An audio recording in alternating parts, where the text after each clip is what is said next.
Okay. Okay, so good morning. What I want to look at this morning is a little bit further on in the parsha. I know there's so much in every one of these parsha liberations, so we kind of have to choose. But what I want to look at today is really the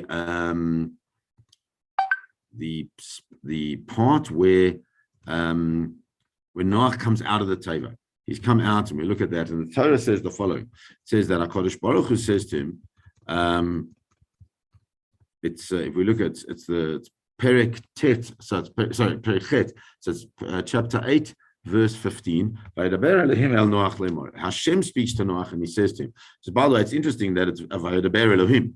That's the name that HaKadosh Baruch Hu created, with which Hashem created the world. It's the name of judgment. It's really a very important space for Hashem now. It's like a recreation of the world has happened, and now Hashem is telling them what they need to do. Say mina teva, go out of the teva. Ata v'ishtecha uvanecha u'shnei vanecha itach. You and your wife and your sons and their wives. And it's absolutely clear that the fact that it puts it in that order, that now, and this is pointed out by Rashi in other places, that it's clear that whilst they were in the teva, whilst they were in the space which was a protection from the destruction of the world, the any type of intimate relationship that happened between husband and wife was absolutely was not appropriate at that time. And we know that that's la halacha. When the world is falling apart, it's not appropriate for the physical pleasure of a husband and wife to be taking place. And so now they come out, they're told to come together. And they come out together, and with them, because it says, Kol hachaya asher itecha mikol basar ba'of v'hema v'chol haremes haremes al haaretz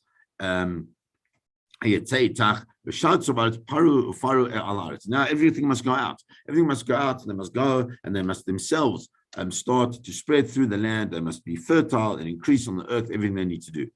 And what happens?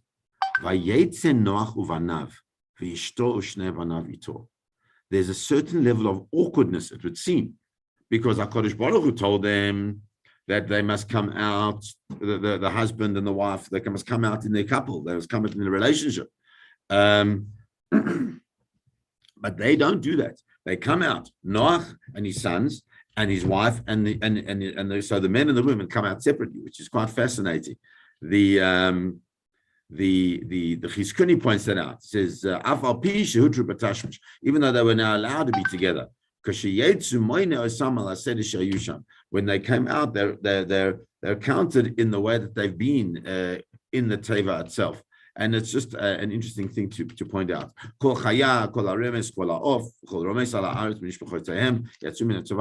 Every animal comes out according to its own species.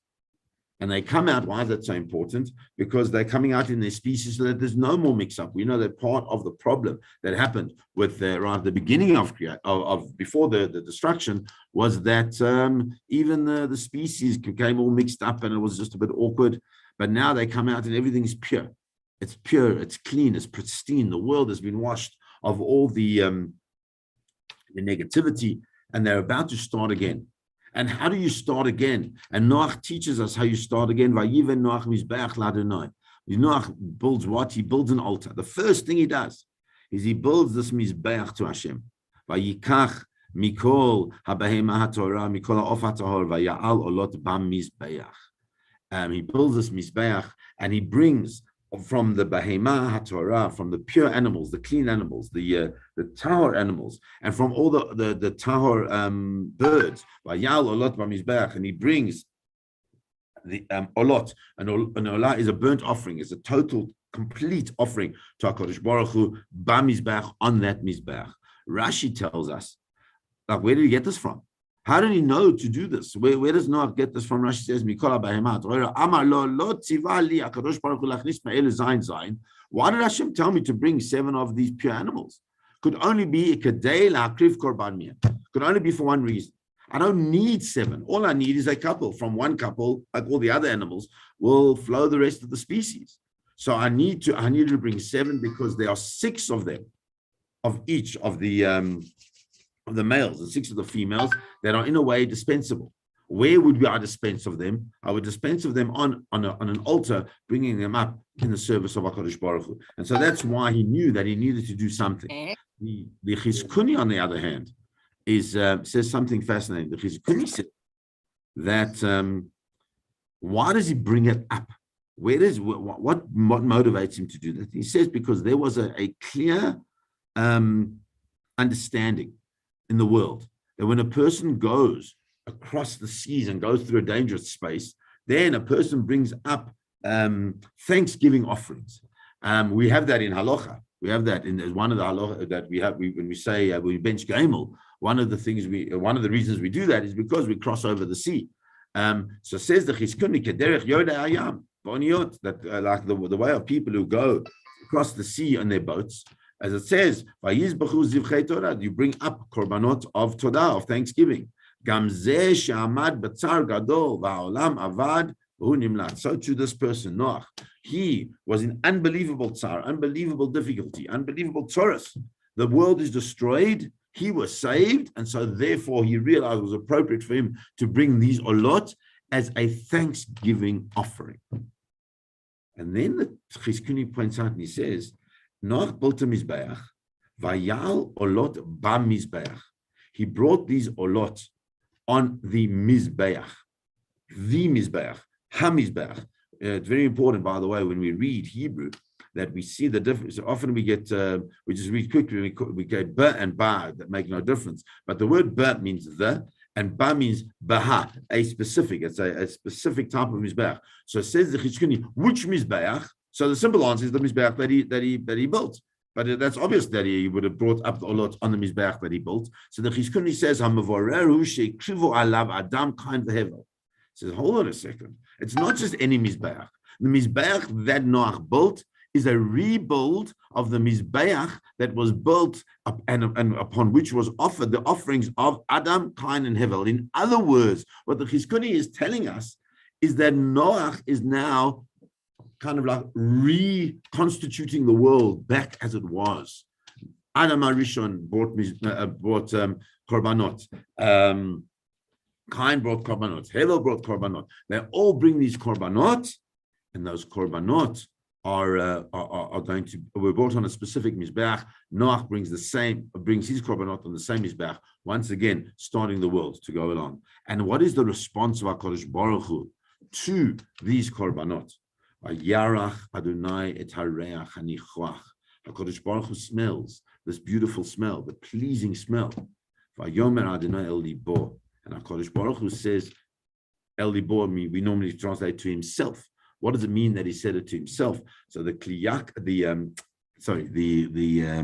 Netziv explains that when he spoke to himself, not that he's speaking to himself, but he's speaking to his world. He's speaking to everything. He's speaking to the whole world. It's infusing the whole world with this thought.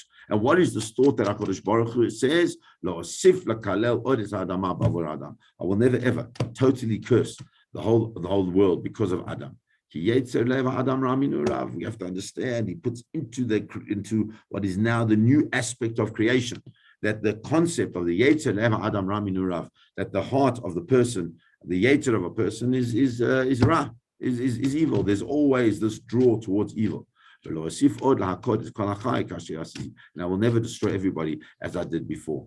And the Chizkuni points out, what does it mean? Yetzer Leva Adam Raminu Rav, Machmasnu Rav, V'yaldusoi, Hu Choitei. He says, because of the fact that he's young, because of the fact that a person is not always acting in a conscious and deeply connected way, so that's why he sins. Says,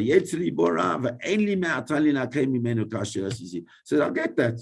Now I'm not going to destroy the whole world for that. I might make that person themselves, individuals, to have some consequence. We spoke about that yesterday. There was never a consequence. Now there are consequences. There are going to be consequences in the world. But those consequences will not be something that will affect the whole of creation, but rather will only affect each person according to their deeds. And so therefore it says, and now all of a sudden, the world is once again set into motion with seasons, with winter, with summer, with hot, with cold, with day and with night. Lo yishbotu. They will never ever again. They'll never stop. And obviously on that, it means that we have to understand that during the time of the Teva, everything was a mess. Everything was kind of, in a way, like the tohu vavohu, this complete irbuvia, this complete mix-up that happened right at the beginning of creation. And so this is like the newness, the renewal of the world, from going forward from now on, as Noach brings his korbanot, he offers HaKadosh Baruch Hu. HaKadosh Baruch Hu sees that there is hope, and as he brings that in, by Yavarech Elohim et Noach ve'et banav, and therefore he blesses Noach and his sons, and he tells them to go and fill the land. And please God, we'll understand what the consequences of the next action that Noach does. Because having received this blessing, having gone through such a beautiful connected process, we understand that Noach then, unfortunately, is unable to maintain that level for whatever reason that may be. And Bezrat Hashem, we'll discuss that. Have a beautiful day, everybody. I wish you all a wonderful day of great simcha and good joy and good news. Unfortunately, we started the day with bad news that Adler passed away, and please God, the Torah we learn should be in his